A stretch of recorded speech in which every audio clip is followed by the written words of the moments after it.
দেখতে যেমন ছেলেদের মতো কাজগুলোও করে ছেলেদের মতো। গতদিন একটা ভাই এটা কমেন্ট করেছেন। আমি সেই ভাইকে বলছি, "ভাই একদমই ঠিক কথা বলেছেন। আমি নিজেও নিজেকে মেয়ে হিসেবে মনে করি না।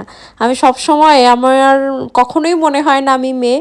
আর আমার বাবা ছোটবেলা থেকে মানে ক্লাস 9-10 এর আগ পর্যন্ত কোনোদিন মেয়েদের জামাকাপড় আমাকে পরায়নি।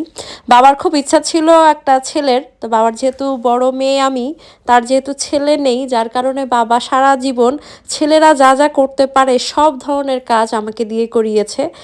ছেলেরা যে কাজ না পারে আমি বলতে পারি সেগুলো আমি করতে পারি।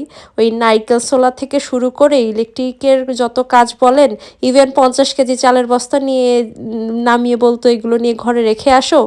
সুপারি গাছের বাঁশ বেঁধে দিয়ে বাবা আমাকে সেগুলোতে ঝুলাইছে। মানে এরকম অবস্থা। সে আমাকে বাইক রাইডিং শেখাইছে। সব কিছুই, ইভেন পড়াশোনার কথা তো আর না বলি।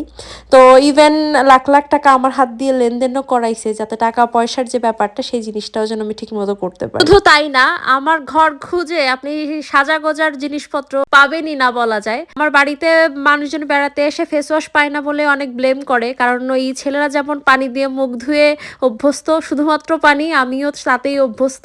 এই টাকা পয়সা খরচ করে আটা ময়দা সুজি কেনার মতো আমি না। আমার ঘরে একটা ডেট এক্সপায়ার করা লিপস্টিক পাবেন, আর বাদ বাকি ভিডিওতে যা দেখেন এগুলো হচ্ছে ফিল্টার ইউজ করে মেকআপ করা। আমার আসলে টাকা পয়সা খরচ করে কোনো মেকআপ সামগ্রী কেনার মতো কোনো ইচ্ছা কোনোদিনই হয়নি।